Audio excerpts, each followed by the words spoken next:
Hola a todos, ¿cómo están? Es un capítulo nuevo de OnCam Podcast. Esta vez no está Sebas, no está Dani, no están los presentadores cotidianos que han visto ustedes en todos nuestros capítulos. Me presento, mi nombre es Andrés Argüello, soy cofundador de Phoenix Studio, aparte soy el que está tras bambalinas de OnCam Podcast. Hoy quise aparecer en cámaras, soy una persona muy reacia a esto, pero por la magnitud del personaje, un gran amigo mío, que tenemos mucha afinidad, quise aparecer, porque las historias de vida son muy parecidas y quise compartir set de grabación con él. Bueno, no quiero quitar protagonismo, así que con ustedes tenemos a Nelson Umaña. No, mentiras, vamos a decir Umaña. Realmente se llama Nelson Uribe, pero siempre le he dicho de cariño Umaña. Nelson es cofundador de Neum. Vamos a hablar un poco sobre el tema de la webcam, cómo se cumplen sueños, cómo se construyen desde la niñez y cómo son historias de vida que marcan diferencia. Cómo hay personas que desde sus inicios se han preparado para la webcam sin saberlo. Y cómo embebemos nuestros hobbies o cómo embeber nuestras pasiones para llevarlo y monetizar este tipo de cosas, pero sin que dejen de ser sueños. Y sueños por cumplir, que es lo más importante. Nelson, ¿cómo estás? Súper bien, Andrés, muchísimas gracias. Nunca pensé estar acá realmente después de que hablamos pues mi historia y todo esto, pero gracias igualmente. Nunca pensé tampoco estar en un público y estar contando como algo tan, por así decirlo, mi vida y las cosas, pero espero que mi experiencia y lo que hemos pasado y lo que hemos vivido ayude. Hoy en día hay muchas personas que yo considero que cuando habla uno incluso de la webcam, he escuchado que dicen, con razón consiguió. Y mentiras, que donde uno por dentro dice, venga, realmente inténtelo para que vea lo que uno ha pasado, lo que nos ha tocado, lo que los estudios, entonces, ¿por qué estudios no funcionan? ¿Por qué algunos sí? O sea, ¿por qué tenemos que hacer tantas cosas antes de que realmente un negocio sea exitoso? Y si algo vamos a ver en esta historia va a ser sobre negocios, va a ser sobre la vida, sobre realmente lo difícil que es llegar a un punto de confort. No es tanto éxito porque el éxito está dentro de cada uno y cada uno considera qué es el éxito y cuál es su felicidad en la vida. Hoy en día yo podría decir de que simplemente me siento feliz con lo que hago porque tengo una pasión muy grande con el desarrollo. Incluso tengo mi historia tatuada. Todo comienza por acá. Incluso que ustedes ven algunos códigos dentro de mis tatuajes y son porque han ido como mostrando esas experiencias que hemos tenido. Muchísimas gracias. No, para nada. Era lo que decíamos atrás de cámaras, Nelson, de que muchas personas analizan el resultado, pero no se dan el tiempo de conocer el proceso. Y el proceso es donde está realmente lo que algunos pueden llamar éxito o simplemente casualidades o causalidades que pueden pasar durante la historia de vida, ¿sí? Bueno, yo quiero que empieces a contarnos un poco sobre realmente cómo nace la programación, cómo nace Nelson Uribe. ¿Quién es Nelson? ¿De qué barrio nace? ¿De qué parte de Colombia eres? Ellos tal vez no conocen nada de ti. Entonces quiero saber, como si yo no supiera nada de ti. Quiero que me cuentes absolutamente todo y voy a ir interviniendo de a pocos para poder sacar como esas pautas que yo sé que por lo menos si a mí me marcan, seguramente a todas las personas que nos ven y nos escuchan también los va a poder marcar. Ok, perfecto.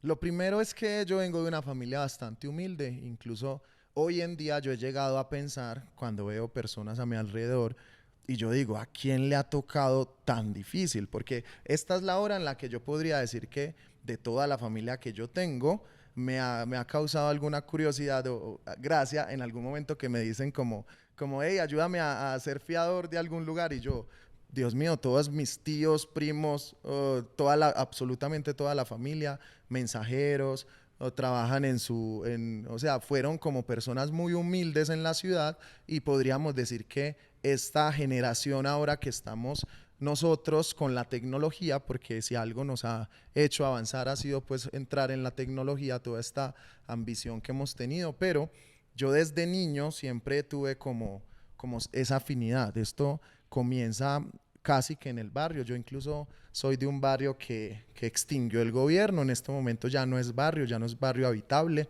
sino que en ese tiempo sí era todavía, que es una calle en Medellín que se llamaba, pues se llama todavía, pero aún así ya no está la zona urbana, por así decirlo, ahí ya es toda una avenida. El gobierno lo que quiso hacer fue quitarla. Algo parecido a cuando el gobierno hace los planes de quitar, por decir, la calle de la mendicidad como el Bronx, lo mismo era ni quitado por allá hace 15 años, sí, más o menos 20 añitos, en Medellín. Existía un cementerio incluso que está en todo el centro de Medellín, ya es un parque, ya lo transformaron. Llegó un momento en el que las generaciones ya no volvieron a ese cementerio, pues ya no volvieron a reclamar y pues simplemente, pero era un parque, era un cementerio en el que tú ibas y todavía veías los huesitos y las criptas ahí, y estaba el barrio ahí de la mendicidad total. Entonces es bastante curioso que justo nosotros, en ese tiempo incluso el gobierno hacía planes de zonas de interés social dentro de la zona urbana. Ya hoy en día, si sale alguna casa de interés social, tiene que ser muy alejado. Y mi mamá vive aún todavía en la casita que nos hizo el gobierno de interés social. Nunca hemos, pues, igual quien saca a las mamás de su casa, pues, eso ya sacarla allá sería, pues, también o sea, muy mal para ella, porque al final ellas siempre se acostumbran en un lugar, pero mi historia, pues, como que marca eso. Mucho, hoy en día veo a mi hijo y lo veo muy parecido a mí, o sea, casi que hubo alguna historia de un profesor que llamó a mi mamá y le dijo, señora, en tercero estaba yo, y le dijo, señora, su hijo es demasiado introvertido. Yo mantenía en el último puesto, solito, callado, todo, o sea, yo ya tenía como otros principios, sin jugar fútbol, sin nada, o sea, invitación también a las madres que tengan a sus hijos, que analicen muy bien qué les gustan a los niños desde chiquitos, porque no a todos nos tiene que gustar el fútbol, no a todos nos tiene que gustar jugar con los amiguitos, no a todos, y todos tenemos una rama por la que puede ser explotada. En el caso mío, la programación, casi que yo podría decir que soy de los programadores más antiguos de la ciudad, porque en la época en la que salen los computadores, aún todavía no habían, o sea, cuando salen los computadores en Colombia, al menos cuando los empieza a vender EPM, que los vendía por la cuenta de servicios, que uno los pagaba, pues en ese tiempo, si no habían computadores, pues no había quien lo estudiara aún. Entonces, claro, nos criamos en este barrio yo recuerdo muchas cosas curiosas que hoy en día, no sé si la gente también de la audiencia se acordará, que hace años existían huracanes por todo. O sea, había huracán, que el huracán no sé qué, que se le fueron las tejas a la vecina. Y los temblores también. Exacto. Y en ese tiempo mi casa, literal, no era de material. Entonces era un momento en el que si un huracán pasaba, pues se te llevaba la casa. Entonces nosotros sufríamos mucho por esto, y en ese tiempo pasaba a todas horas. Y hoy en día, yo ya después de cierta edad nunca volví a escuchar un huracán. Entonces, como si hubieran pasado solo en la época en la que teníamos la casita nosotros, Sí. allá en el barrio. O sea, solamente pasan era para joderte. No, es que yo recuerdo que nosotros teníamos que sostener las vigas principales y para poder que no se fuera a la casa, porque literal se iba literal. Entonces se vuelve como una anécdota curiosa. No, sí, yo me acuerdo, somos contemporáneos, tenemos más o menos la misma edad, pero digamos, aquí en Bogotá no habían huracanes, pero sí habían muchos temblores. Y entonces uno ya lo preparaban, que tenía que estar que en el marco de la puerta, que debajo de la mesa, ya uno como que estaba preparado. Pero entonces, por lo que veo en Medellín, No, en era Medellín, en Medellín, vea, el que sea contemporáneo con nosotros, que tenga 30 años, que recuerde que por allá cuando teníamos 6, 7 años, huracanes seguidos, yo recuerdo mi abuela que va a pasar el huracán no sé qué, y pasaba y se llevaba todas las tejas, y hoy en día ya eso casi no hay. O sea, yo no recuerdo así como que hubiera habido uno reciente así que hubiera pasado por Medellín. No, de pronto cuando uno está en la playa, de pronto que pasan como esas tormentas, pero en plena ciudad, en pleno Medellín, zona montañosa, para que pasen esas corrientes de aire, difícil. Pero bueno, cosas que lo hacen a uno mucho más fuertes, por así decirlo.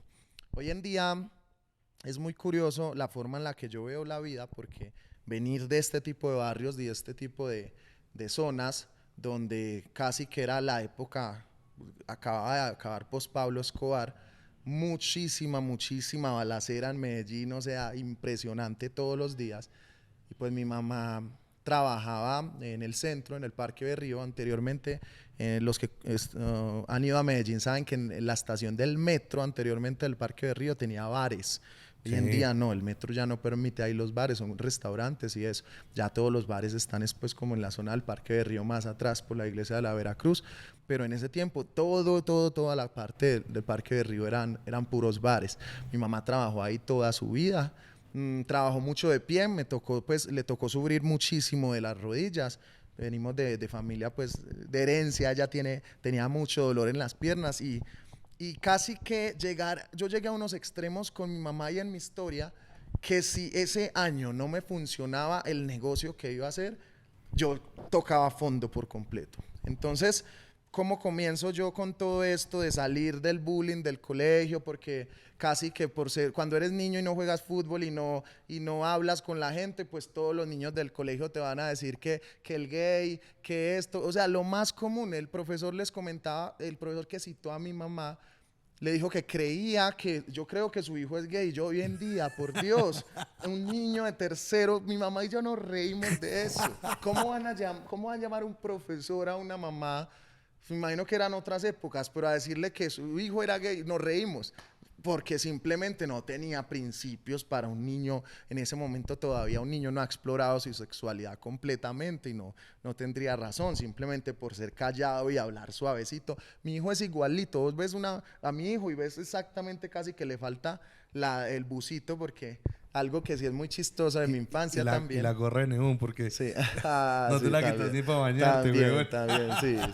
Sí, yo a nivel de la vestimenta que uso también siento que llego... Pero espera, lo de la vestimenta dejémoslo para más adelante. Sí, Que okay. de eso me voy a reír. Ok. Volvamos nuevamente a tu infancia, la parte donde el profesor te tildaba de gay. Sí, entonces fueron muchas cosas. Entonces casi que del colegio, un colegio se llama, creo que hoy en día ya no está, se llama Luis Alfonso Agudelo. Los que saben, los que han vivido de pronto por la zona de San Diego, la zona del centro de Medellín, sabían que estaba ahí.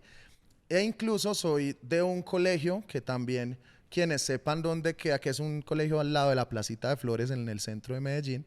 Anteriormente a ese colegio le hicieron unas reformas a nivel arquitectónico, me imagino que la alcaldía, porque en teoría era el lugar de la casa de todos los mendigos del centro. Entonces todos los mendigos hacían como un cambuche pegando contra el colegio y el colegio era literalmente un basurero, literal.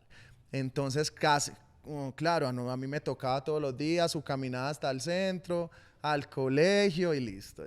Ya por allá como en séptimo fue que comencé a perder años realmente. Pero, ojo, lo curioso es que yo salía a mi casa con el uniforme. Yo tengo 3 hijos y yo digo, tengo 3 oportunidades de que un hijo me salga tan duro como fui yo. Porque es que una mamá piense, mi hijo sale de aquí con el uniforme y cuando voy al colegio me dicen, señora, pensamos que usted su hijo no había empezado. Muy difícil, o sea. Pero lo curioso... Espera. Tú salías de tu casa. De mi casa. Sí. Con uniforme puesto. Lonchera y si había lonchera. Sí. Y nunca llegabas al colegio. Nunca llegué al colegio. ¿Y por dónde te ibas? Nunca. Entonces, vea pues. ¿Qué ocurrió? En ese tiempo mi mamá trabajaba en un bar en el centro. Yo tenía ya más o menos 12 años para sexto, séptimo. Y como yo era alto desde niño, entonces en ese tiempo, como ella trabajaba en un bar, en algún momento el jefe de ella me dijo que si le ayudaba a limpiar un enfriador. Entonces, como yo era altico, a mí me daban en ese tiempo los enfriadores de la Pilsen no tenían desagüe. Yo incluso hace poco vi un enfriador de la Pilsen con desagüe y yo dije, uy, ese me hubiera quitado el trabajo. Porque claro, como no tenían el desagüe, entonces era necesario que si vos colocabas las cervezas, pues iba con el sudor del frío, iba llenando eso de agua y vos tenías que sacar todo y meterle un balde. Incluso esta cicatriz que tengo yo por acá es de haberme cortado con una de las latas. Y eso marca. Cuando, claro, yo atrás y esa se abrió y ni siquiera me puse puntos, por eso me quedó así como queloide. Entonces recuerdo que sacaba yo los baldados y entonces me empezaron a pagar 600 pesos. Entonces esto es importante porque aquí empieza a comenzar a nivel del dinero, cómo un niño ve el dinero y después cuando uno comienza a aprender algo, eso es impactante porque al ver uno la diferencia del conocimiento versus el hacer de sus manos, es algo que puede o sea, lo hace a uno cambiar por completo y dedicarse, o sea, y ver que realmente te van a pagar por ayudar a una sociedad. Tú tienes que saber, tienes que entender de que cuando quieres tener dinero, tienes que ayudar a la sociedad, o sea, necesitas el favor de las otras personas para poder, pero eso lo vemos cuando comienzo a estudiar realmente. Entonces, ¿qué ocurre? Yo me empiezo a ir al centro con el uniforme del colegio a ganar platica, pero en lugar de irme, o sea, ni de quedarme con la plata, ni de irme a gaminear, ni nada, me iba para el café internet. Yo conocí un computador más o menos a mis 12 años, y sí, como a 12, 13 años me lo mostró uno de los niños de ahí de la zona. Nosotros teníamos la zona de Niquitao y arriba está el barrio Las Palmas, pero nos juntábamos, los niños al final se juntan sin importar su... No hay una discriminación. Exactamente, ellos se juntan, así uno sí viva en la parte de arriba y el otro viva abajo. Entonces tuvimos siempre nuestro compañerito pues que era de mayor recursos. Al final todos niños, pues no podríamos decir que éramos muy diferentes tampoco, porque éramos de la misma zona. Entonces, unos con más que otros, pero nada diferente. Y entonces, ¿qué ocurre? Que yo empiezo a visitar a este compañero y yo me hipnotizo en el momento en el que veo un computador. O sea, literalmente yo escucho hoy en día las historias de Bill Gates o estas personas que él literalmente lo cuenta. Es que yo cuando vi la primera computadora en mi universidad, yo dejé las otras materias. Yo ya solo iba al lugar donde estaba la computadora. Eso mismo me ocurrió a mí. Exactamente, exacto. En la universidad yo era de los que no podía ver un computador porque a mí me llamaba acercármele a la gente y decirle, hey, tenés mal instalado la tarjeta gráfica, tenés mal, o sea, como... Y que para esa época el desconocimiento informático era inmenso. Sí. La gente lo contrataba a uno para que le conectara los cables. Y uno decía, pero es que mire, color con color, no hay pierde. Así es. No hay pierde. Así es, así es. Incluso mi época, cuando ya comienzo pues como a estudiar, porque igual, como te digo, me iba a la calle, me pasé 3 años así, 3 años los perdí así por no ir a estudiar, por irme simplemente a la calle a ver cómo me conseguía dinero para ir al café internet. Y lo curioso, otra cosa muy chistosa que hoy en día, ahorita cuando pasó pandemia, una anécdota sobre eso, es de que yo les contaba, o sea, había algo que a mí no me alcanzaba el dinero con los como 5,000 pesos que me conseguía de 6, 7 enfriadores que limpiaba en la mañana, me iba para el café internet hasta las 10 de la noche, pero no me quedaba dinero para comer. Entonces, y a mí no me importaba, o sea, yo me quedaba en el café internet aguantando hambre todo el día. Entonces, cuando salía yo con mucha hambre, y literalmente en la casa sin nada, yo sabía que llegaba a casa y no había comida hasta que no llegara mi mamá tipo 4 o 5 de la mañana, que siempre hacía, pero para antes de salir del colegio, esa era nuestra única comida. Entonces ya a las 10 de la noche, casi, y aparte que me daba como las monedas del algo que supuestamente yo tenía que comprar, o sea, en ese tiempo le daban a unas monedas. Recuerdo yo que también estudié en un colegio un poco más alejado y pues me pasaba por el bus, y con esos 500 compraba uno algo de comer. Yo no usaba nada de eso para comer, sino para irme al café internet. Para irme al café internet. Y pasaba yo por una casa que tenía pues como una parte de cemento, y yo sentía muchísima ansiedad por comer el cemento, por el olor del cemento. Entonces, en determinado caso, oliendo el cemento, pues uno empieza también de niño a probarlo, y yo empecé a comerme esa pared. O sea, yo literal, ya después de los años yo tenía esa pared vuelta, un hueco ahí, y yo era así flaquito con la misma ropa todos los días. O sea, casi que veo hoy en día a un niño con uniforme que se me acerca a pedirme una moneda y yo digo, yo era ese niño. Porque, o sea, sí, muy difícil. Entonces, esta anécdota que me ocurrió es que yo le conté eso a mis compañeros, a mis amiguitos. Yo les dije, no, es que a mí me gusta comer tierra. Y ellos me hacían bullying. Es que no te interesa una tierrita de capote. Y hoy en día nos reímos, somos amigos. Y ellos sabían. Y yo, no, esa no me gusta ese el adobe. O sea, y eso ya. Así literal. Y hoy en día cuando ya lo estudias, porque uno de los compañeros de ese grupo es médico, y es que cuando yo estuve en la clase de déficit de sulfato ferroso, ahí mismo me acordé de vos. Ahorita en pandemia hicimos una reunión y como ellos son médicos, eran los únicos que podían ir a mi casa. Yo no podía salir, pero ellos sí. Entonces casi que tocamos el tema y cuando estuve en esa clase, ahí mismo me acordé de vos y yo, creían que era obviando. No, eso realmente le da a uno. ¿Por qué? No sé, no tuve secuelas, nada. Pero Es algo literal. que le pasa también a las embarazadas. Sí, pero ya a mí me pasaba así, lo había escuchado. Lo había escuchado. Claro, porque el niño lo que hace es absorber el hierro de la madre y entonces tiene ese déficit también. Creo que es así la teoría. Pero entonces, claro, yo de niño, claro, casi que la desnutrición, porque en la casa yo no he escuchado a alguien que diga que es pobre en Medellín, pero que su historia sea que no tiene comida en la casa. Esa historia me toca a mí, pero como que uno ve el pobre, pero igual tiene su arroz y tiene su huevo en la casa. Entonces vean que es que si salimos fue de un extremo, de un polo demasiado extremo. Aparte de algo que no lo has dicho, pero cuando hemos hablado, me decía Nelson Andrés, del barrio pobre donde yo vivía, yo era el más pobre de los pobres.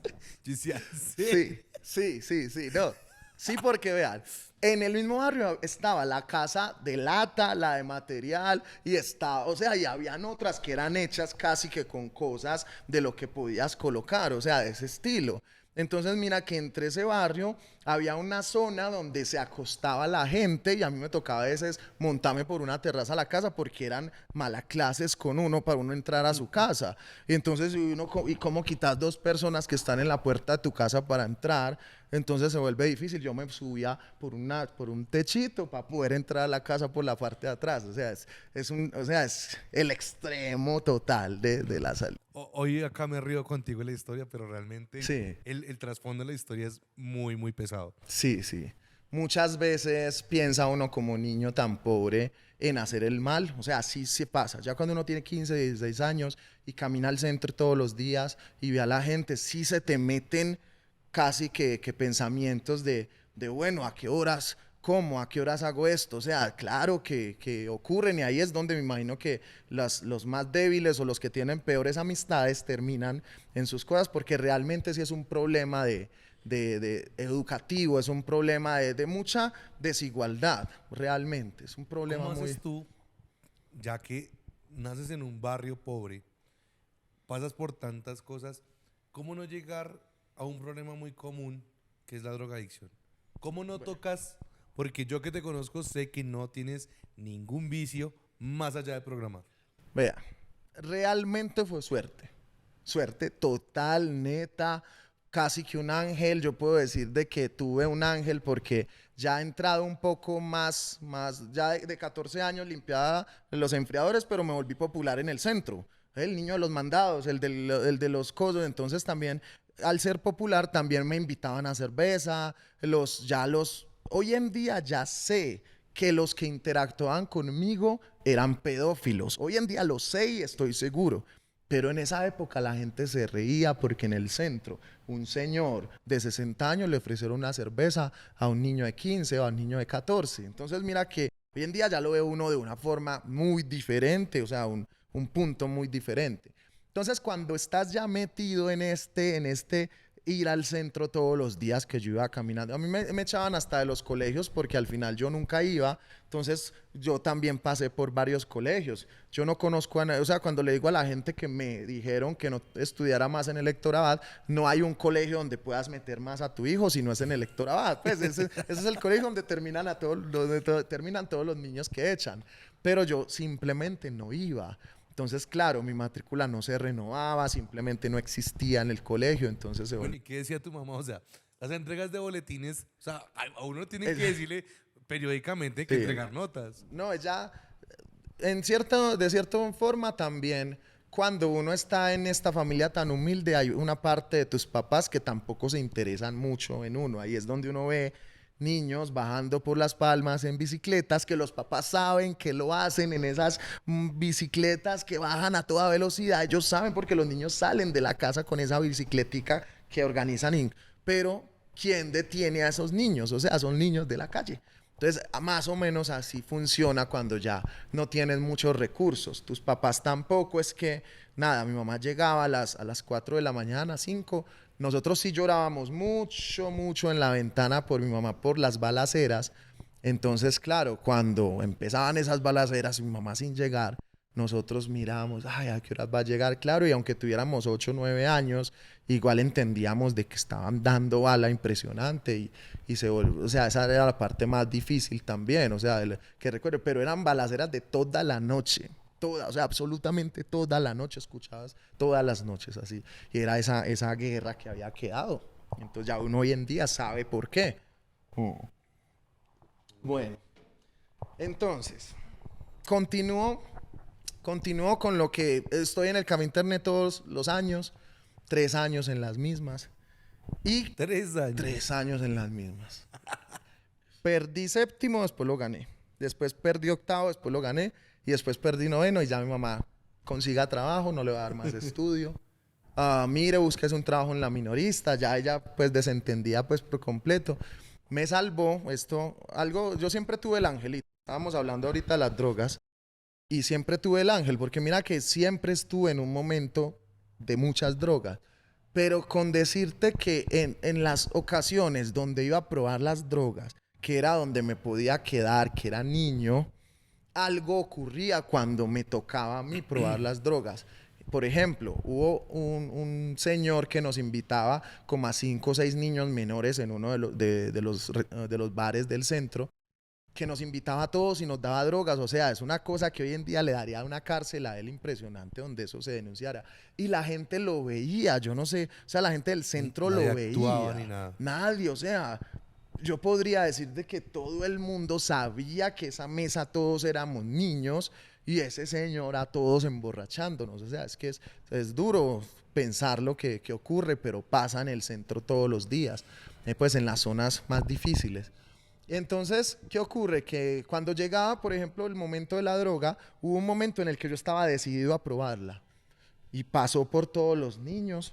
Era una tela blanca con cocaína. Y pasó por todos los niños. Y cuando llegó a mí, ya no había. Yo me hice el loco. Yo me hice el loco ya. Como si lo hubiera hecho, pero no había. Yo ese día quería probar. O sea, ese día lo iba a hacer, pero ese día no hubo, ¿listo? Me quedé yo así. Otro día también me acuerdo que en ese cementerio San Lorenzo, cuando estaba activo, habían unas barras y ahí también hacían barras. Ya estaba yo un poco mayor. Y lo mismo, la marihuana se ve mucho entre los que hacen barras en los parques, así en zonas, normal, pero al final uno de niño es muy influenciable. En el momento en el que me ofrecen a mí un grupo de personas, alguien alza la mano, yo nunca lo había visto, no lo conocía, nada. Alguien alza la mano y dice, no, a él no. O sea, ¿quién era? No lo sé. Y simplemente nadie más me volvió a ofrecer en ese lugar. Entonces, como que siempre tuve ese ángel que me cuidó en esa zona, en ese barrio. O sea, siempre tuve un ángel, siempre, porque tuve muchísimas historias de ese estilo. No, pues la verdad que es un tema bastante denso porque seguramente muchas personas han pasado por eso. Y tal vez no tuvieron ese ángel y esa apertura a conocer de este tipo de drogas generó la perdición de una mente brillante, de Claro. algún muy buen empresario. Y bueno, hay cosas de la vida que uno no tiene cómo explicarlas y creo que en tu historia esa es una de esas. Sí, sí. Bueno, cuéntame qué más pasó después. ¿Cómo sales del tema de ir al café internet? Porque por lo que me cuentas, pues tampoco había medios para poder adquirir un computador. No. Y en ese entonces eran muy costosos. Sí, no, pues a mi mamá no le iban a sacar un computador fiado NPM porque ella pagaba era la luz por tarjeta, ya no tenía realmente recibo, no teníamos ni contador, entonces no había forma cómo. ¿Qué ocurre? Que realmente esto empieza a organizarse es cuando yo ya empiezo a tener ganas de estudiar. Es que de ahí radica todo. Cuando yo ya dije, quiero estudiar computación, o sea, quiero estudiar sistemas.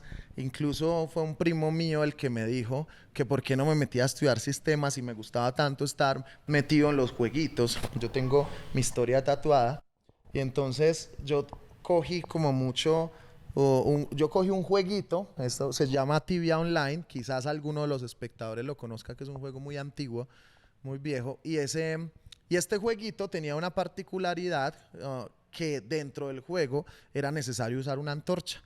Entonces esa particularidad hizo que saliera un programa, de repente apareció un programa por ahí que no necesitabas usar esa antorcha, sino que le presionabas un botón y ya te iluminaba la pantalla. Ese fue mis inicios en la programación.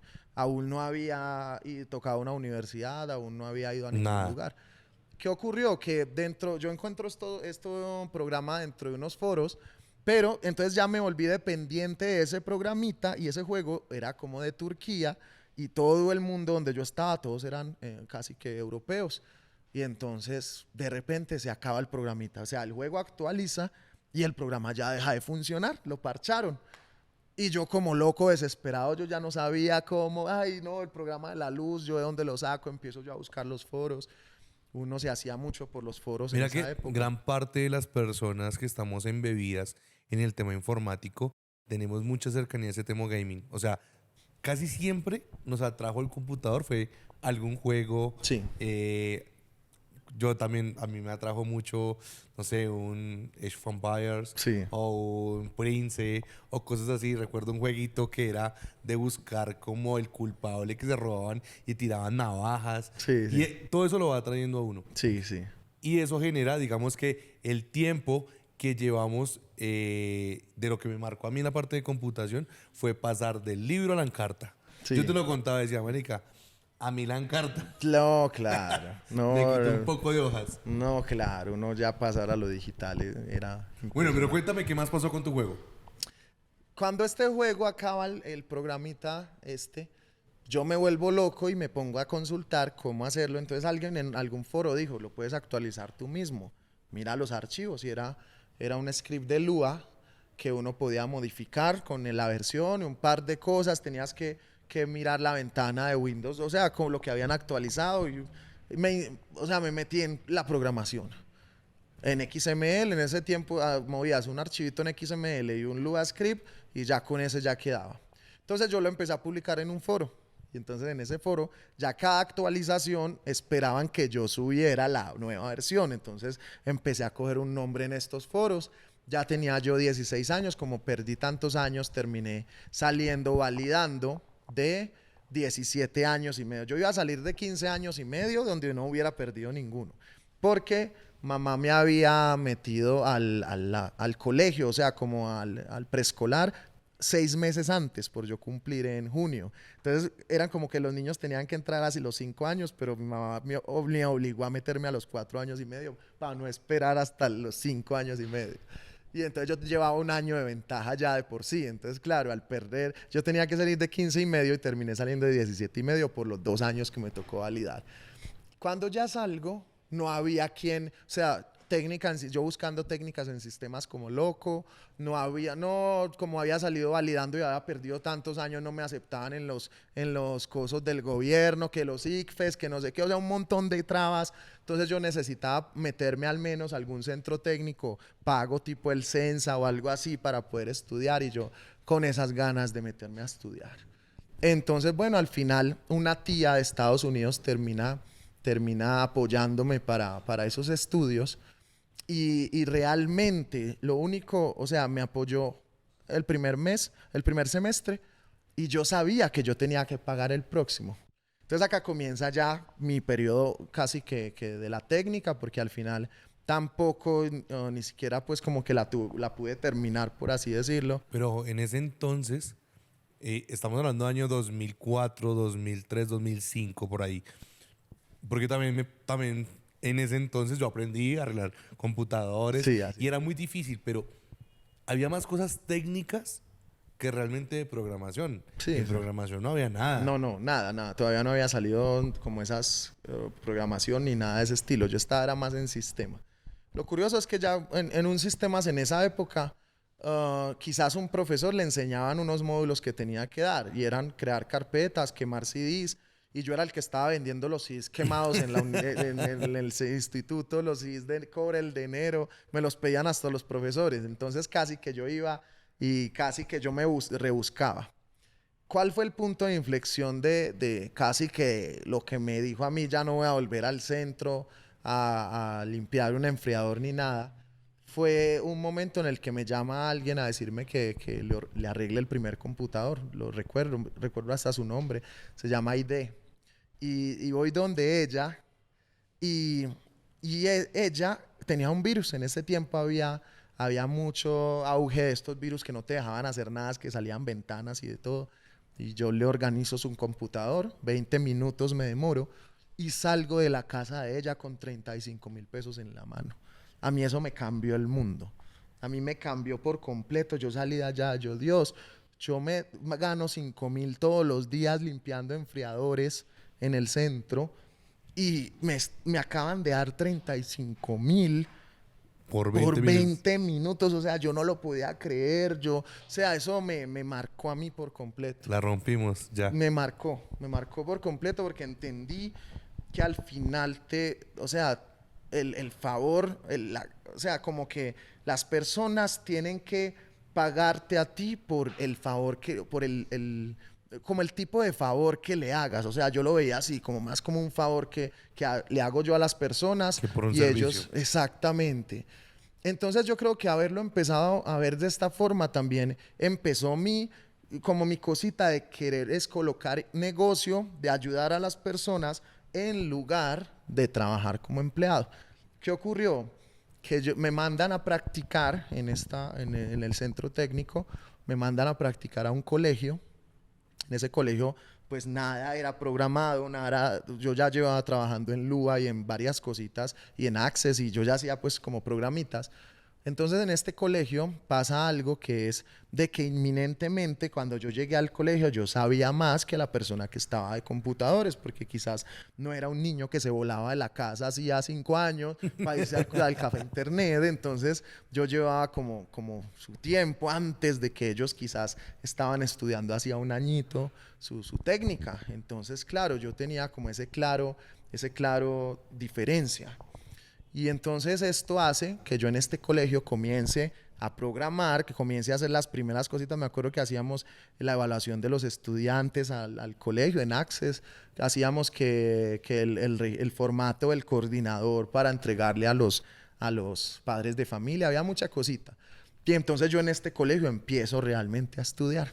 Ahí es donde realmente empiezo a estudiar en los tiempos libres, empiezo realmente a casi que en cuestión de 6 meses yo ya estaba pidiendo trabajo en diseño web. Y casi que si hubiera sido por mi mamá, me hubiera quedado en este colegio, porque en este colegio incluso hasta me dijeron que les ayudara con algunas clases, porque claro, aunque estaba practicando. Una pregunta, tú cuando empezamos el podcast dijiste que llegaste a un punto donde si no te salía el proyecto, sí, así es, tu mamá podía quedar inválida. Sí, así. ¿Ahí en ese punto No, estamos o falta más? Falta. Ok. Falta bastante porque la locura mía de querer poner negocios hizo que yo me saliera de todas las empresas, que solo intentara hacer negocios, y después de cada fracaso, cada uno, a mí ya la familia me creía loco. A mí la familia me creía cada vez que yo salía con un proyecto, ya con qué salió. Entonces llego a un punto en el que paso de ser profesor, mi vida como empleado fue corta. Porque en ese tiempo un programador se lo querían alar de todas las empresas. Sí. Casi que sabías programación y trabajabas 3 meses acá, pero ya en otro lado me habían llamado y ya en otro lado. Pero yo siempre tuve algo que yo cuando llegaba a una empresa, hablaba con mis compañeros y les preguntaba, ¿esto cuánto ganará? Pongamos este negocio. O sea, siempre era como con esa visión de aquí, o sea, nosotros somos los que hacemos esto, nosotros lo podemos hacer, o sea, como con ese principio. Y aunque mis compañeros me presentaban compañeros y yo, venga, nosotros somos los que lo sabemos hacer, o sea, no es sino buscar los clientes, como con ese principio. Ese don de comerciante. Sí, entonces a mí me raya mucho, casi que lo que me rayó más la cabeza fue que yo para ese tiempo ya arreglaba computadorcitos, pues de forma freelance. Recuerdo que en ese tiempo costaba un computador 40.000, 45.000, ya el más costoso, que uno arreglaba, que uno limpiaba o formateaba. Recuerdo que cuando yo caminaba desde el barrio Niquitao, que ya nos habían movido, ya el barrio ya no existía pues como la calle Niquitao, sino que nos hicieron una urbanización de interés social arriba, que hoy en día es la urbanización Brisas de San Diego. Yo bajaba desde ahí y bajaba por toda la 33, y eso es una zona de puras moticos, carros.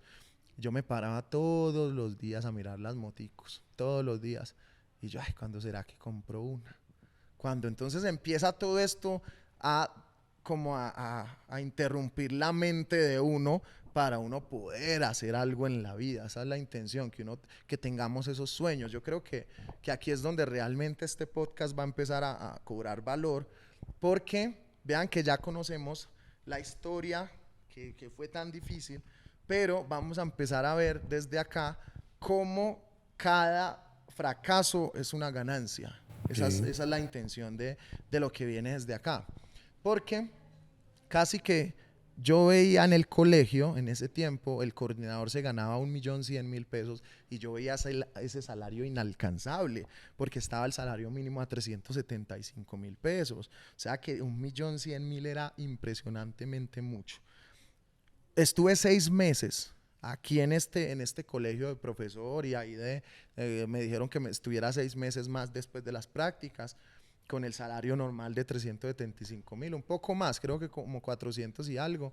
Pero aún así yo pagaba el metro, pagaba el integrado de Envigado para llegar al colegio, y entonces al final no me quedaba nada. Y entonces, ¿cuándo iba a comprar la motico yo? Entonces, no. Y casi que me pongo a buscar trabajo en internet, e incluso apliqué a cosas que no tenía yo el diploma. Yo no tuve el diploma ni cuando trabajé en Choqueir Testing, ni cuando trabajé en Bancolombia. No tuve el diploma que exigían. Pero lo curioso es que siempre, como en el estilo de entrevistas, siempre casi que yo hacía lo que me mandaban a hacer por la noche, buscado y googleando, y casi que iba a las entrevistas y explicaba yo cómo lo hacía. Yo siempre he dicho que uno, desde que tenga pasión y sepa lo que va a hacer, ni siquiera es necesario un diploma. Ahora uno que es empresario, uno sabe que cuando se te sienta al lado a alguien que tiene ganas de hacer el trabajo, que conoce, o sea, que tiene ganas, lo contratas, y no tienes que decirle que saque un diploma, para nada. Entonces, eso es también pues como la invitación para que nos arriesguemos, porque eso es lo que lo va haciendo a uno. ¿Qué ocurrió? Mi mamá: no se salga, mi hijo, de ser profesor, vea que ya ahí está bien. Y yo con esas ganas de comerme el mundo, y yo no, me salí, busqué trabajo, me dieron trabajo en web creativa, en una empresa de diseño web. Llegué, conocí a un gran amigo que fue el que me explicó los primeros 3 días, y con él le dije: vamos a poner este negocio. Él hoy en día se ríe, este loco, yo explicándole las cosas apenas, él sin saber cómo hacer, y él ya diciéndome: vámonos. O sea, una cosa impresionante. Yo tenía como esas ganas, y casi que también haber trabajado en web creativa. En ese tiempo había algo que se hacía mucho, que era el SEO. Ya no se habla tanto de eso, porque ya el SEO está implícito en las páginas a nivel de lo que hagas el usuario en la página. Ya está hecho, como el tráfico que tengas en la página, le dice el lugar donde tienes que tener el posicionamiento. Pero en ese tiempo eso era pura etiqueta, ponga la etiqueta del que más buscan. Aterrizándolo, lo que seguramente muchos de los oyentes o los video oyentes es como los hashtags de Instagram, como antes así se manejaban las páginas web, y era de esas maneras que lograban las páginas posicionarse. Sí. Mucha terminología que estamos usando, creo que la entendemos nosotros a plenitud, pero mucha gente va a quedar como: ¿de qué están hablando estos locos? Sí. Pero bueno, ese no es el punto. Después de que ya sales estamos en web creativa, me imagino que te comenzó, lo que decías, cada 3 meses te iba buscando a alguien y vas a rotar. Así. ¿Cómo llegas a ese salario que tú decías, 1.100.000 es un mundo de plata? ¿Qué pasa en ese intercambio empresarial? Okay. ¿Cómo llega ese tema salarial? Bueno, el caso es que yo cuando veía como estos salarios, yo dije, no, uno donde llegue a llegar a eso. Y mentiras que en Web Creativa el salario era de 1.000.000. O sea que yo ya entraba como programador raso a ganarme lo que se ganaba un coordinador de un colegio que quizás lleva 10 años. Entonces, momento. Entonces ahí empezaba uno a entender qué es la tecnología para la gente, qué es la programación. Vea, después de toda esta historia, yo voy a invitar mucho a las mamás de niños que sean muy objetivos. Yo soy totalmente consciente y porque tengo 3 hijos también porque los he intentado educar en base o sea, a lo que yo viví, a las vivencias que tengo y yo reconozco que yo fui simplemente diferente a mis amiguitos que montaban columpio, que jugaban en la cuadra. Yo fui en esa época diferente a ellos porque yo me iba para el café internet. O sea, que yo era un niño no que jugaba en la calle a ensuciarme, sino que iba a un jueguito que era un RPG, que si yo no, que me estafaban por hacer un mal tradeo, que me decían que no comprara esto, que necesitaba estas monedas para poder adquirir lo otro. ¿Cómo no iba a desarrollar yo una capacidad diferente de ver las cosas que el niño que estuvo toda su infancia jugando en el columpio? Entonces, hoy en día hay algunas mamás que quieren alejarlos, que porque la sociedad como está, los quieren alejar de la tecnología. Pero yo soy fiel creyente que quien haga eso va a ser el empleado al que no se lo hicieron. Porque realmente lo que genera este tipo de cosas, solo que hay que saber muy bien qué tipo de juegos o qué tipo de actividades digitales elegir. Eso sí hay que saberlo, porque si uno sí los puede analizar, hay actividades digitales que no les sirven para nada a un niño, como hay otras que tienen un mundo de posibilidades donde puede aprender. ¿Cómo no voy a querer yo que mi hijo esté pensando en cómo poner unas semillas en un jueguito de una granja donde si no lo hace bien va a perder? Entonces, mira, claro, compro semillas, lo replico y estas semillas se convierten en algo que puedo vender, entonces tiene un principio. Eso mismo tenían los principios o tienen los principios en los juegos bien elegidos. Entonces, ¿qué ocurre acá? Me postulé a 2 empleos cuando presenté Web Creativa a Choqueir Testing, y en Choqueir Testing pagaban 2.500.000, que ya te imaginarás para la época. O sea, no tiene razón de ser. Y a Web Creativa. Y a los 4 meses me llaman de Choqueir. Cuando ya estaba trabajando 4 meses en Web Creativa, me llaman y me dicen, Nelson, que están listos sus papeles de Choqueir. Y yo, venga, pero yo ya estoy trabajando en otro lado, es seguro, es fijo. Yo fui. Yo recuerdo que incluso le dije mentiras al jefe de Web Creativa. Si me está viendo. Perdónelo, por favor, fue por un buen crecimiento. Le dije que iba a la universidad y mentiras que iba a ir a la casa a cambiarme porque allá había que ir de corbata, a ir a hablar bien con la muchacha porque yo no me las creía. Yo, ¿cómo así que están listos mis papeles? 4 meses. Sí, es que ya después me enteré qué fue lo que había pasado. Lo que había pasado era que habían elegido a otro, que era un muchacho de la AFID, pero porque yo no tenía diploma, no tenía papeles, no tenía libreta militar. En ese tiempo era muy necesaria la libreta para no trabajar ya en una empresa grande. Y entonces, claro, cuando me dicen, no, es que no funcionó y entonces ya están eligiendo al segundo, o sea, como el próximo, por eso esperaron tanto. Comienzo yo en esta empresa y casi que me ubican en una oficina. Yo recuerdo mucho esa oficina, porque yo cuando pasé por Web Creativa, yo ya venía con la mente rayada de si yo coloco el SEO para hacer posicionamiento de mantenimiento de computadores, podría conseguir 2 o 3 clientes al día. Cada cliente son 45.000 y el día sería de 150, cuando mi salario en Choqueir, aunque era 2.500.000, no se iba a comparar. Era un día de 100.000 pesos, un día de 75.000. Entonces no se comparaba si yo lograba hacer un negocio. Entonces, claro, por más que era un buen salario, buenas prestaciones, buen todo, yo miraba a la ventana y yo, no, allá están mis clientes, tengo que hacer algo, tengo que lograr casi que... Y yo no había ni siquiera terminado la técnica, porque no había de haber escogido hacer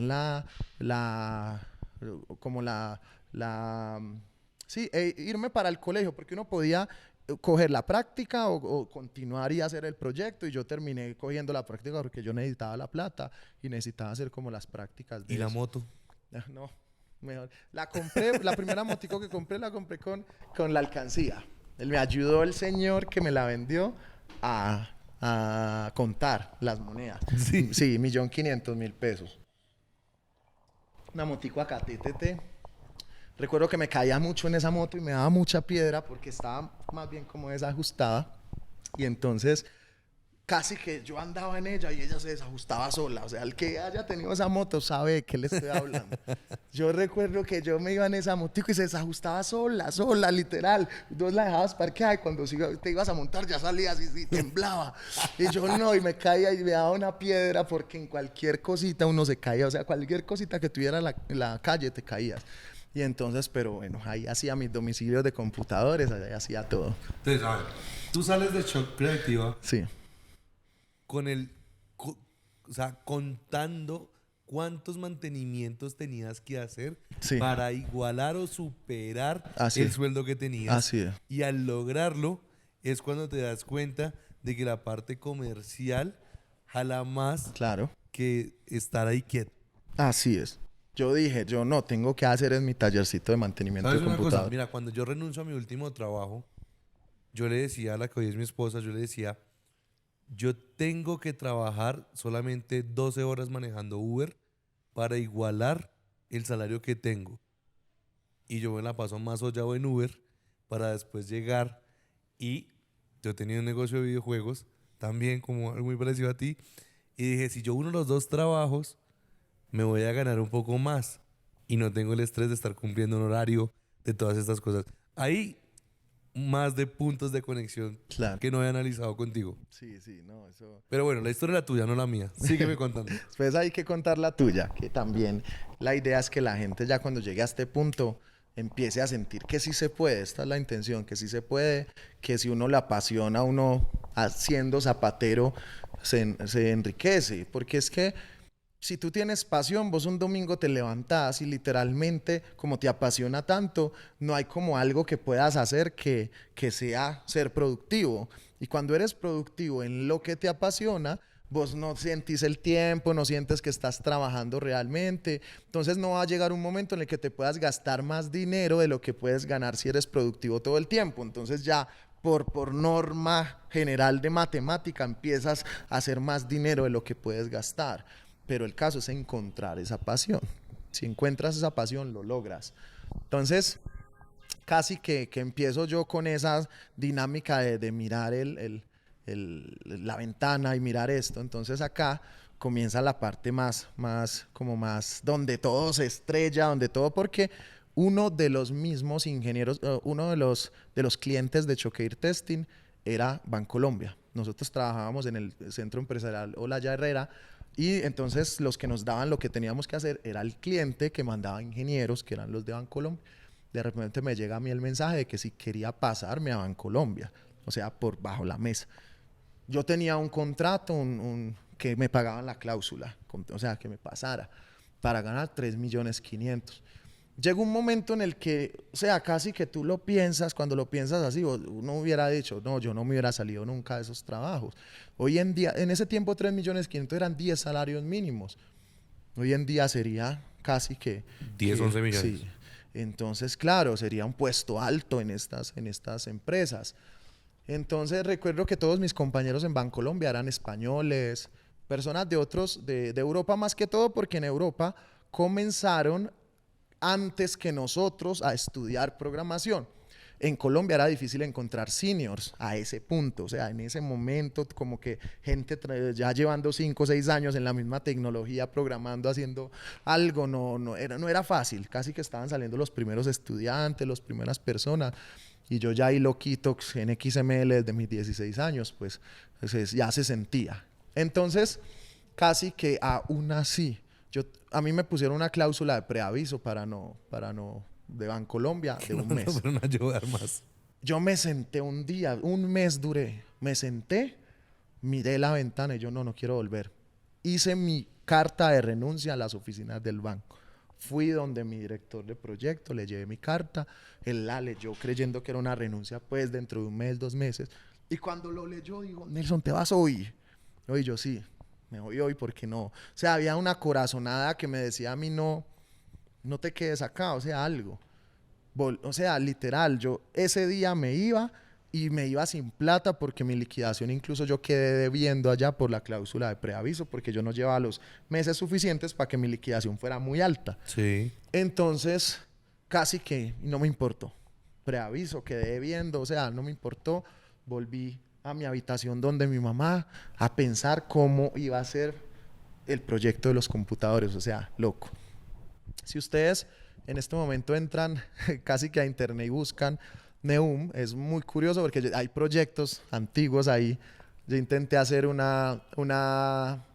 es que Neum, con mi sobrino. Mi sobrino tenía por ahí 8 añitos y yo estaba haciendo dibujitos de esos videos que se hacen publicitarios de muñequitos. Yo los hice todos a mano y después los digitalicé para poder hacer un programita por ejemplo, se llamaba es que Neum Autoposter, que era un programa para autopostear cosas en los grupos de Facebook. En ese tiempo se publicaban cosas en los grupos de Facebook de forma automática. Entonces empecé a meterme, mira que por mucho de la automatización, empecé a pensar en esos procesos.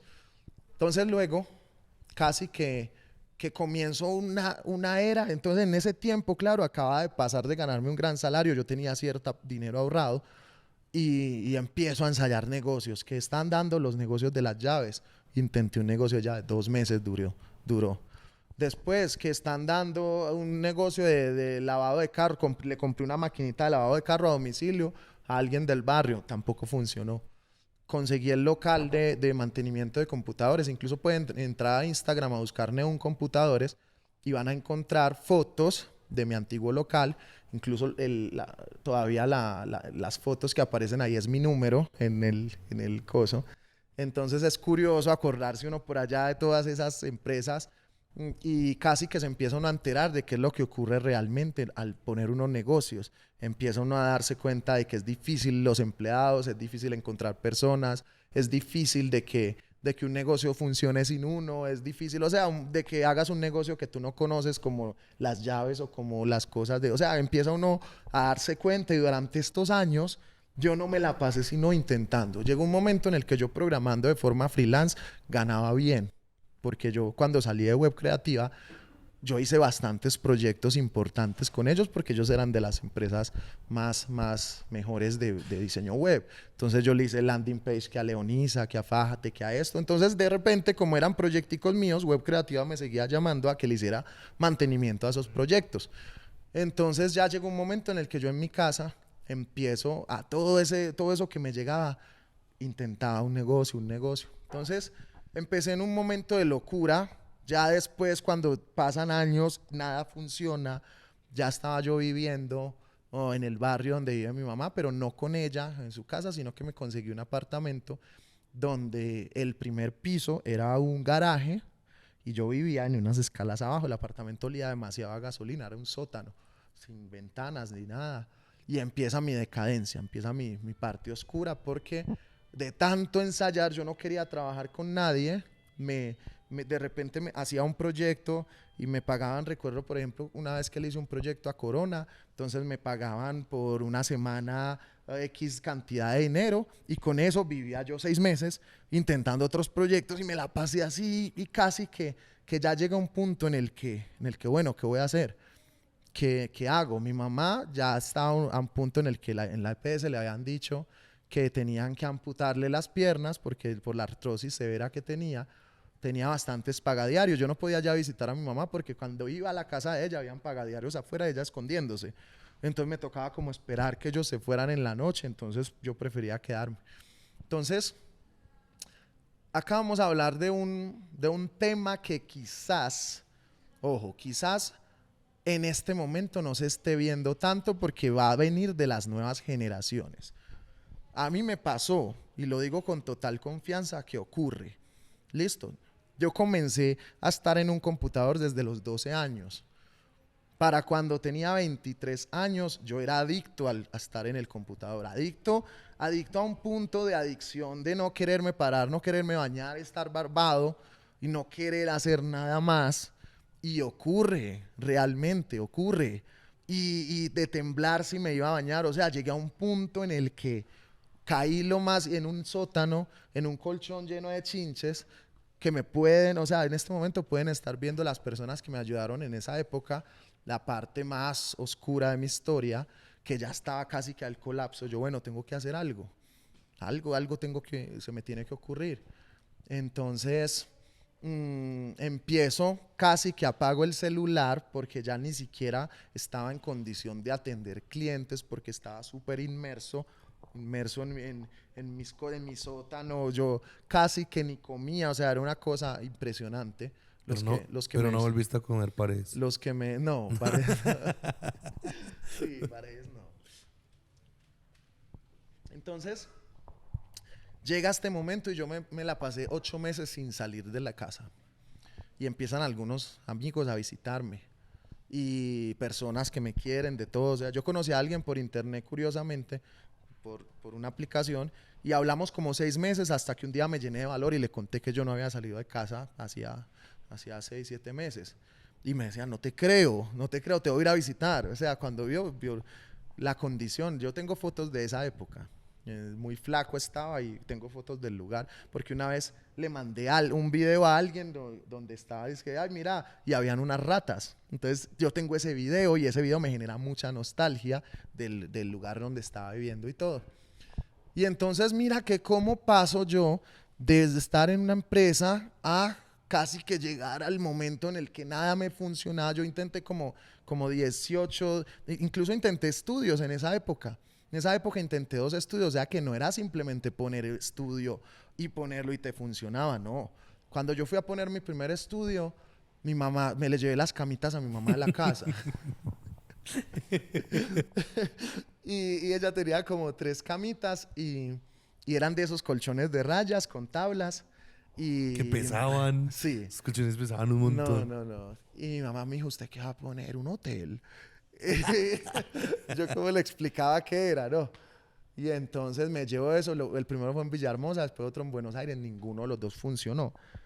Y en ambos casi que aprendí con todos los negocios que puse. Yo intenté colocar una perfumería y hoy en día, si mi yo de hoy pusiera esa perfumería, yo creo que ya como analicé cuál fue mi error, hoy en día funcionaría. Mire, esto es muy importante para todas las personas que quieren formar empresa. Y es que el formar empresa no es simplemente poner una idea a andar. Es recopilar los errores, porque normalmente el empresario ha fallado en muchos proyectos anteriores. Sí. Si tú estás hoy en un proyecto y te está dando, es porque toda esa acumulación de errores te dieron un abrebocas y como un camino recto a lo que no debías hacer. O personas como yo, que me comí tantas empresas que agarré donde fallaban todas las empresas y dije, eso no va a pasar en mi empresa. Claro. Porque el empresario siempre, o sea, hay personas que dicen, yo quiero tener mi empresa, pero nunca hacen nada para eso.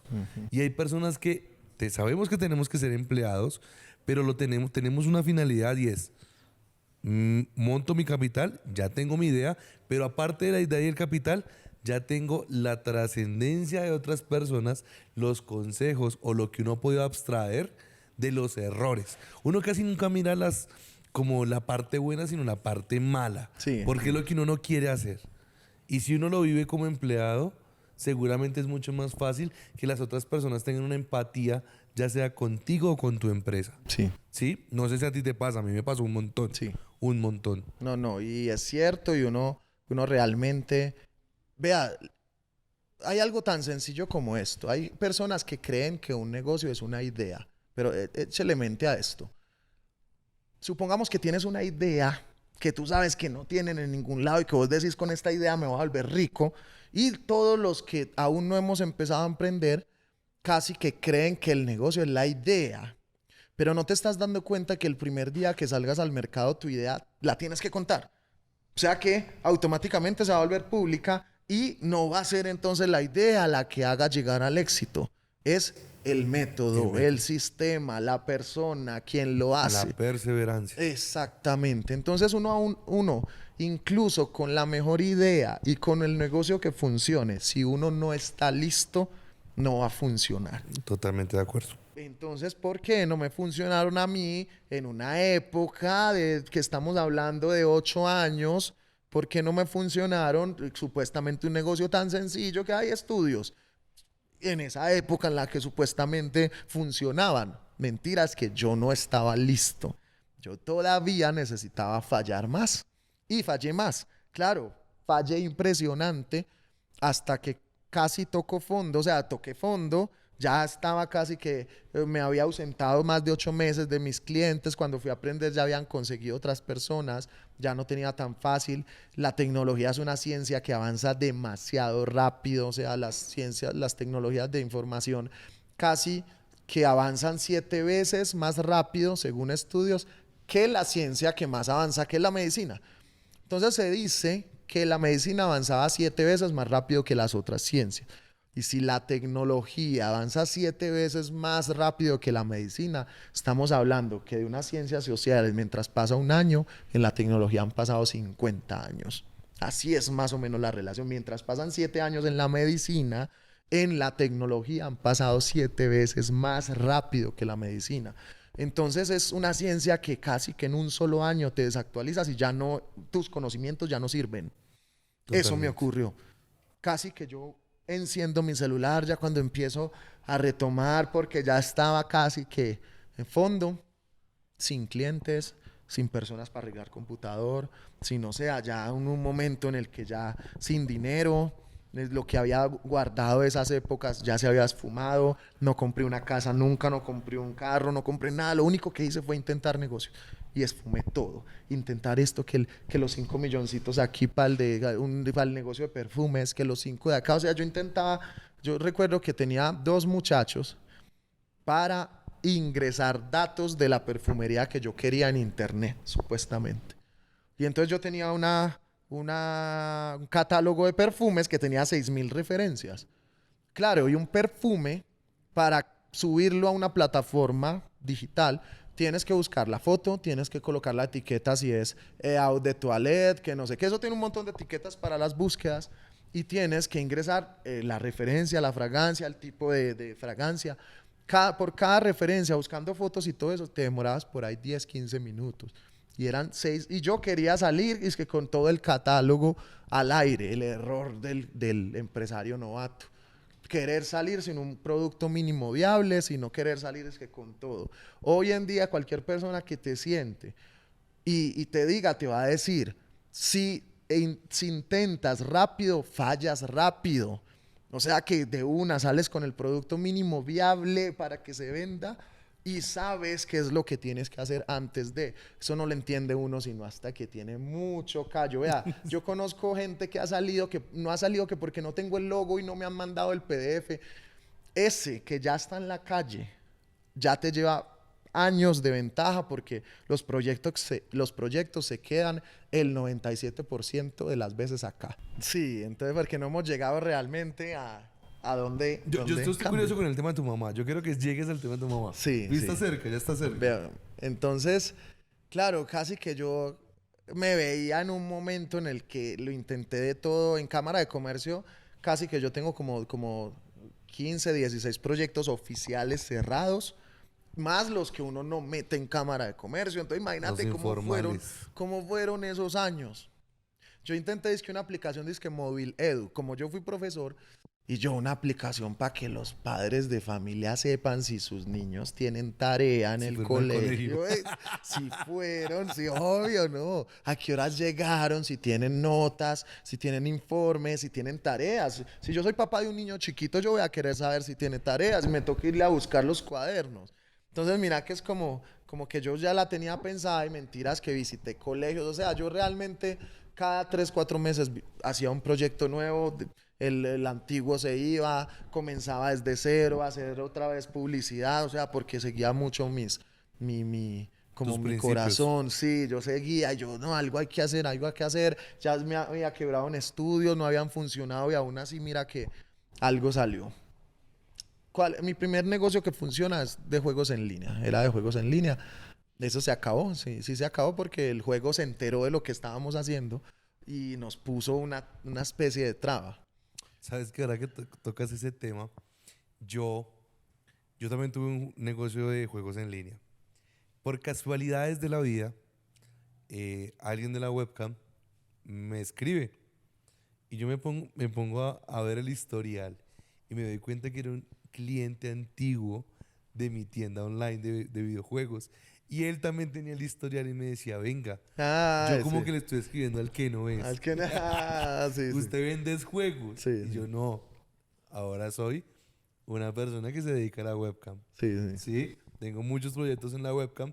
Y ahora que nombras el tema, se me vino de una vez ese pantallazo de mi vida. Créeme que hasta hace un año a mí me llamaban todavía a preguntarme si arreglaba computador. Yo dejaba tan bien un computador que eso no se dañaba. Quedaba de una forma que, mejor dicho, impresionante. Era muy meticuloso con eso también. Entonces, casi que llego y entonces comienzo mi primer juego. Yo analizo un juego y la modalidad del juego era que había muchas personas interesadas en que uno les subiera cuentas. Habían muchos. Y lo primero que uno tiene que analizar cuando uno quiere monetizar un juego es que exista algo dentro del juego que se pueda transformar en dinero real. Eso es lo principal. Entonces, cuando vos empezás, hay muchos juegos de este estilo.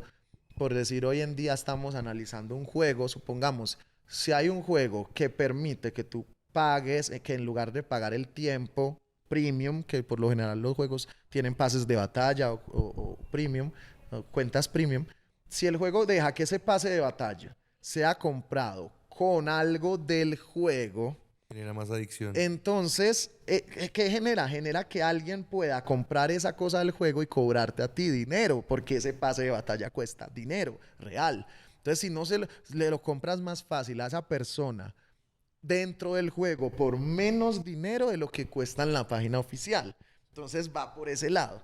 Entonces cuando descubrimos este juego, lo que hicimos fue casi que hacer un grupo de personas que lo único que hacían era minar esto que se convertía en ese juego y eso se volvió súper. ¿Qué juego era? Entonces era Tibia Online y, ojo, y en las antiguas versiones de League of Legends también se podía. Ok. Porque mucha gente estaba interesada en subir cuentas. Sí. Habían muchos niños en Estados Unidos que querían que uno les subiera la cuenta a ciertos rangos y en ese tiempo existía algo que simplemente el juego detectaba vos cómo jugabas y te subía los niveles. O sea que simplemente con vos coger el mouse y jugar mucho mejor 2, 3 partidas ya te colocaba en el nivel que deberías de estar y ya cobré.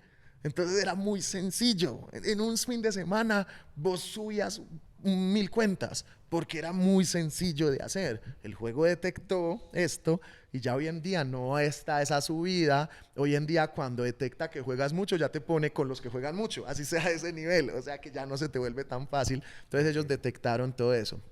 Entonces, ¿qué ocurrió? Con este juego me capitalizo e intento mi último estudio. Ahí fue donde comienza realmente el momento en el que, o sea, si ese año no me funcionaba a mí lo del juego, casi que mi mamá perdía sus piernas, o sea, yo tuve que pagar muchísimas cosas. Recuerdo que cuando recibí mis primeros 3 millones, yo lo primero casi que abrí, tuve que ir por una cama porque tenía una cama llena de ácaros impresionantes. Yo tenía esa espalda vuelta nada de donde estaba viviendo.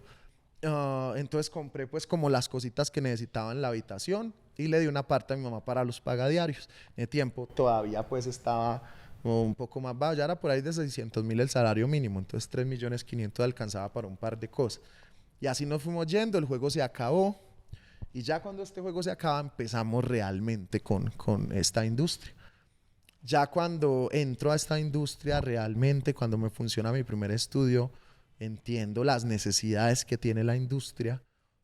Comienzo mi primera aplicacioncita solo. Entonces, como ya tenía experiencia en automatización, en creación de apps, imagínense ya toda la experiencia que tenía yo de ahí para atrás, ya lo que empiezo a hacer es hacer mis propias cosas para el estudio. El estudio pues crece bastante, crece pues como en una época pues diferente,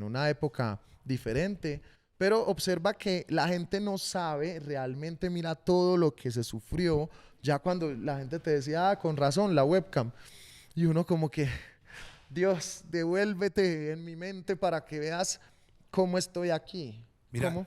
tú que también fuiste o eres manager de estudio, hay una cosa que si alguien está interesado en entrar a esta industria, lo primero que tiene que saber es que esto no es un segundo negocio. Esto requiere de mucho tiempo, de mucho conocimiento tuyo, no de la industria, pero sí tuyo, que no se puede delegar. Sí. Porque a mí me buscan mucho para estudios, que yo quiero montar un estudio. Tú tienes el tiempo, este va a ser tu trabajo principal, porque si lo va a hacer, seguramente te va a ir bien. Sí. Pero si esto es un negocio secundario tuyo, porque alguien te dijo que eso allá ganan dólares, que mire cómo está el No, precio no, del no. dólar, que eso es el negocio del No. momento, te digo que tienes mucha posibilidad de que no la salves. No, es que si te cuento mi historia en los estudios también, o sea, Paco sin fortuna. Pero el Paco, porque es que no fue tan color de rosa. No quería como hacerle tanto zoom, pues como por el tiempo del podcast y esto. Pero el estudio que me funciona a mí, casualmente, la persona, o sea, yo casi que fui a arreglar un computador a una persona, a una muchacha. Esta persona, mientras le arreglaba el Mac, le llegó el novio de ella a la casa, un muchacho, y empezó a hablarle de que el papá le había colocado un negocio al amigo, de que el papá del amigo, entonces que no sabía si colocar un punto de cosechas o si hacer no sé qué, y entonces yo le tiré el avento, yo le dije, vea, yo tengo un negocio en mente. ¿Tú te has dado cuenta cuánta publicidad estás haciendo acá? Has nombrado un poco de marca. Por favor, le ponemos el pitico. Sí, sí. ¿Y qué? Bueno, en ese tiempo estaba el auge, pues, de los Eso. negocios, sí, de los negocios, sí. Bueno, el caso fue que llego yo y le digo, vea, yo tengo un negocio en mente. Es esto, esto, esto y esto. En ese tiempo era un poco más reservado esto. Un tema muy curioso era que la muchacha era modelo de pasarela. De pasarela. En este tiempo era todavía una época en la que se llegó a experimentar un suicidio de una niña que la descubrieron. Se llegó, o sea, eran unas épocas fuertes en la industria webcam que no vivimos ahora, pero que en ese tiempo eran casi que no se podía mencionar. Los papás, si hablamos de historias en esto, yo creo que tenemos historias para contar, porque en esa época siempre pasaban cosas con los novios, con los papás de las muchachas, o sea, siempre había un estigma ahí interno en la sociedad de estos años, pues. El caso es que el muchacho, la muchacha no le gustó para nada, que no, después él me contó que pelada tan loco, pero mentiras que el muchacho sí me escribió, ay, vamos a vernos con mi papá. Cuando tuve la reunión con el señor, con el papá de él, nadie me entendió en esa reunión porque no se sabía qué era eso. Yo les explicaba cómo no. Pero uno de los que estaba en la reunión llega y dice, señores ya adultos, venga, eso es porno. Es que sí. Yo le entro. O sea, lo único, o sea, yo le entro, yo le... Sí, ¿Cuántas horas sí. duraste explicándoles el Yo negocio? les expliqué de todo, cómo se... Nada, esa mesa no tenían preguntas. Nada, pero un momento, eso es porno. Sí, porque yo no les quería hablar que así directamente, que eran pelados. Yo les estaba hablando como de un lugar de transmisiones, de algo corporativo, de algo que había que poner rooms como para transmitir y para verse bien, como sin mencionarles realmente, como para no ir a tocar sensibilidades. Mentiras. Que salieron esos señores, no, yo le entro, y el otro, ya con eso Te capitalizaste. ya tuve el capital, automáticamente tuve el capital, y entonces arrancamos, pero ocurre que en esa época realmente no había nadie que supiera monitorear. O sea, vos no podías escribir en internet, necesito un monitor para un estudio. No, nada, no existía. Entonces yo armé un colchón en el estudio, en el garaje. Yo armé un colchón para quedarme en el estudio siempre. Incluso la gente, cuando se enteró de que yo dormía en el garaje casualmente, o sea, tan de malas yo, que ese garaje era de los que tenía un hueco arriba que no era tapable, y qué frío el que hacía, y yo no le quería quitar el plástico del nuevo al colchón, porque eso era un colchón que después iba a usar en un room. Y ese frío tan berraco el que yo mantenía en el estudio, o sea, es que el estudio ni siquiera fue fácil.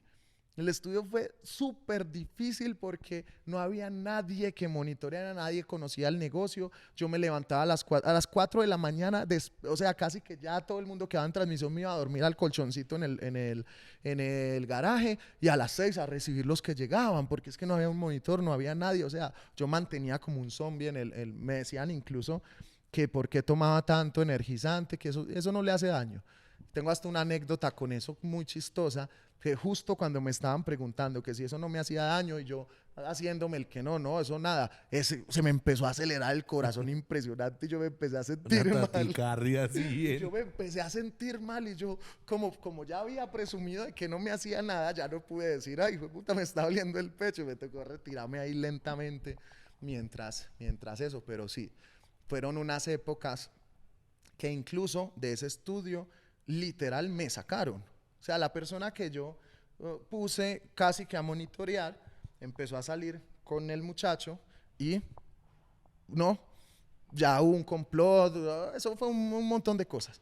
Un montón de cosas realmente que hoy en día uno sabe que son experiencias. Y que en parte esas cosas malas que uno en ese punto ve como malo, después uno dice, menos mal me pasó. Exactamente. Porque si no, estaría estancado o sería ya. Así, totalmente de acuerdo. Todas estas cosas nos tienen que pasar. Y si no te está funcionando un negocio es porque aún no estás preparado. O sea, casi que hay que comenzar a intentarlo. Y no hay que saltarse pasos.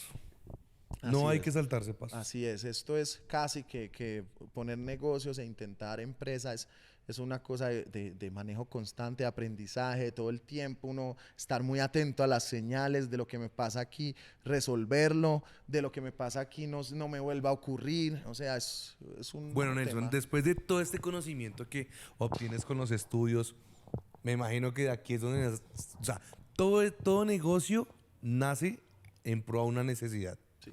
Y me imagino que lo tuyo no es la excepción. Sí.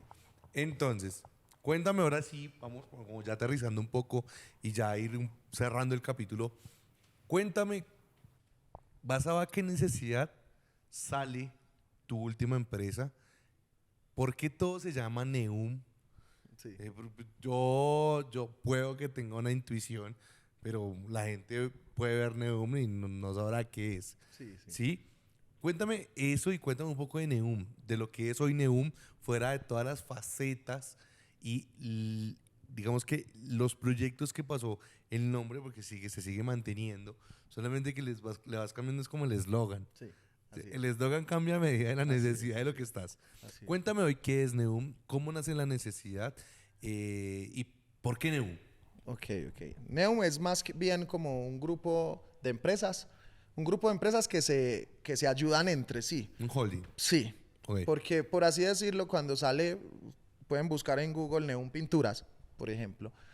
Neum Pinturas se apoya del área de marketing de Neum para impulsar sus redes sociales. Entonces, mira que es casi que es una unión de quien necesita más para irse hacia ese lado. Entonces, claro, hacemos desarrollo para las mismas empresas, comenzamos a hacer como este estilo de que una empresa ya está estable, ya no, entonces despleguemos las personas que ayudaron a hacer crecer a esta otra área y así se va yendo Neum.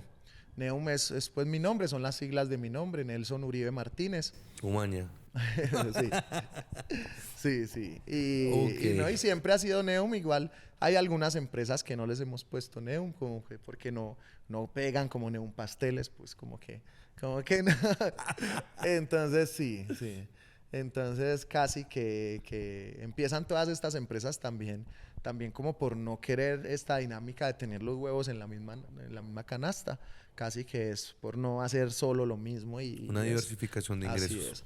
Pero siempre, como por así decirlo, lo único que yo he hecho para estas empresas es programar. Realmente en ese tiempo las empresas eran tan poco automatizadas, tan poco sistematizadas, que el solo hecho de que hicieras una panadería donde todo estuviera sistematizado, porque la panadería no tenía cómo adquirir esos sistemas, hacía que creciera. A mí me decían mucho en Neum Pinturas, el ingeniero que me estaba enseñando a hacer las fórmulas, es que usted va a colocar una tablet en producción. Yo sí, o sea, porque mi idea era que en una tablet ellos descargaran los ingredientes que iban echando. O sea, yo tenía una idea loca, yo nunca había visto una planta de pintura en mi vida y yo lo quería hacer así y funcionó. Entonces mira que casi que lo que yo no he hecho nunca realmente la línea del negocio, sino la automatización del mismo. Sí. Entonces, claro, empiezo con los estudios y siempre casi que mi trabajo en los estudios fueron 8 o 10 horas todos los días programando. Ni en los estudios, ni haciendo nada. O sea, tenía socios, pero ellos hacían esa parte. Pero el estudio siempre creció por la automatización y la sistematización que tuvimos. Casi que esto hace que hoy en día le haya dedicado tanto tiempo y por eso hoy Neum, la empresa que se dedica a ofrecer servicios a estudios, es la que yo más, casi que la ñaña mía, la que yo más quiero, la que más le he dedicado tiempo, la que más, o sea, en la que más estoy al frente. Yo creo que yo en 2 años no he ido a una planta de producción de pinturas, no, para nada, pero en la que estoy todos los días, todo el día, 100% metido, es en la que es solo sistema. Porque es el sueño que Claro, construiste de pequeño. exactamente, es el sueño al frente de mi Es computador. exactamente, mira, yo también soy manager de estudio, pero los tiempos más, digamos que los que más me llenan a mí como persona es cuando yo saco un proyecto de sistemas adelante. Exactamente. Crear un servidor de correo, a mí, para mí los fierros lo son todo. Así es. Yo puedo dirigir, puedo dar directrices, puedo hacer lo que sea y eso se me vuelve aburridor. Porque es un trabajo que depende de otras personas. Pero cuando el trabajo depende de ti y agarras una máquina y empiezas a, ya sea a colocar código, a ensamblar, a diagramar, virtualizar, eso a mí se me pasan las horas. Sí, sí. Mi esposa me dice, venga, acuéstese. Sí, nada, Yo no, espere que ya casito. Y esa mentira creo que todos lo hemos dicho. Sí. Ya No, esto y ya no, sale, no, ya me eso- acuesto. eso es Y no, loco. es esto, son como 3, 4 horas más. No, eso nosotros somos muy locos con eso. Pero cada persona, por eso existen los colores, cada persona puede encontrar su misma pasión en esto. Y uno a veces no le ve dinero, pero aparece.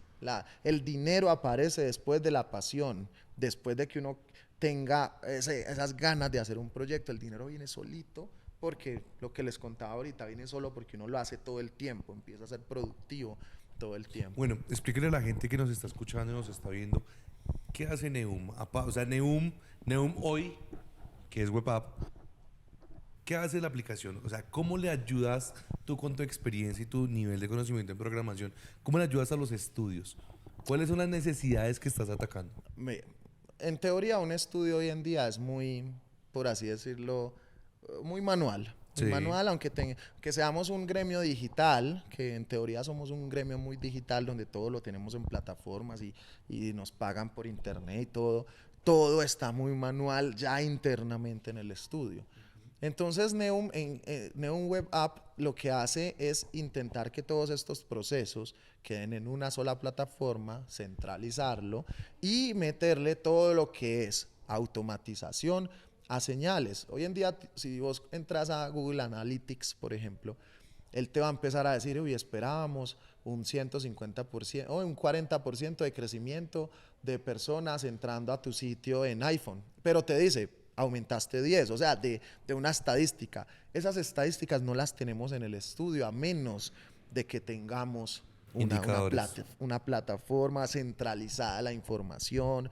En un estudio es muy difícil tener indicadores en tiempo real. O sea, hay muchas cosas que podrían tener los estudios que no, o sea, no es fácil. Uno se tiene que apoyar de estas herramientas tecnológicas o empresas tecnológicas como empresario para saber que uno puede hacer más. Uno esas cosas no va a lograrlas hacer sin un sistema, por más ordenado que seas, por más meticuloso que seas con tus cosas, no vas a lograr hacer lo que hace un sistema. Y por eso un robot nunca dice una empresa, ay, no queremos esta máquina que ensamble los tornillos. La empresa prefiere invertir en esa máquina porque sabe lo que después hace, sabe los errores que evita, sabe, por ejemplo, con solo automatizar un proceso, errores humanos se acaban. Entonces mira que esto tiene un montón de cosas que evita mucho el error humano. La automatización siempre va a hacer eso en una empresa. Yo creo que ni siquiera hay que decir los beneficios de la tecnología en una empresa porque Totalmente. están implícitos, lo sabemos, casi que lo sabemos, no lo podemos ni siquiera dudar lo que hace. Entonces es eso, somos como todo ese ecosistema de un estudio para que se pueda administrar. Vale, Nelson, hoy por día, ¿cómo te pueden encontrar a ti Bueno, a ti no, yo sé que no. Tú eres como, a mí tampoco me van a encontrar, pero a ti sí te pueden encontrar por tu marca y a mí por la mía. Sí, claro. ¿Cómo te que sí. encuentran a ti si alguien está interesado en saber un poco más de lo que haces tú? Claro. Cuéntanos cuáles son las redes que pueden contactar, Claro, no, cómo no, pueden sino llegar directamente contigo. aquí mismo, Instagram, Neum Web App, así mismo como se está escribiendo. De pronto ahí el editor nos puede colocar, no sé si llegamos a esta parte en el vídeo, pero de pronto ahí lo podemos colocar. Es sencillo también, lo buscan. Casi que ponen Neum y también llegan ya porque sale, listo. así es. Entonces se encuentra Bueno, muy sencillo. Creo que ha sido una charla muy productiva. Nos extendimos un poco mucho, Sí. pero había mucho que contar. Nosotros queremos invitarlos también para que sigan la nueva temporada de OnCam Podcast. Recuerden que esto es un capítulo que está dividiendo temporadas y es un capítulo muy especial. Entonces, hoy no hubo risas por parte de Sebas o hoy no hubieron modelos. Hoy hubo más algo impactando la parte de crecimiento personal, crecimiento empresarial y cómo el soñar y aterrizar un gran sueño, pero si lo partimos en pequeños objetivos, se puede cumplir. Así es. ¿Sí? Nelson, quiero agradecerte por el tiempo que tuviste, viajaste desde Medellín. Yo sé que es un sacrificio muy grande de nuestra parte, de parte del equipo de trabajo. Mil y mil gracias por contar esta historia, porque yo sé que seguramente no se la cuentas a muchas personas. Sí. Cuando yo la escuché me dijiste, yo esto no se lo cuento a nadie. No, Te lo así- propuse y, parce, qué onda que hayas decidido decir sí, porque te dije, esto le va a servir y espero que le sirva a muchas personas para que no paren de soñar. Sí, Y no solamente soñar, sino trabajar por ese sueño. así es. Parce, Muchísimas gracias a ustedes también. un gustazo. Bueno, chicos, ya saben, nos pueden seguir por la parte de YouTube, redes sociales y cualquier método donde quieran continuar viendo todo el contenido que tenemos. Ya se vino una nueva temporada, ya estamos a punto de empezar grabaciones.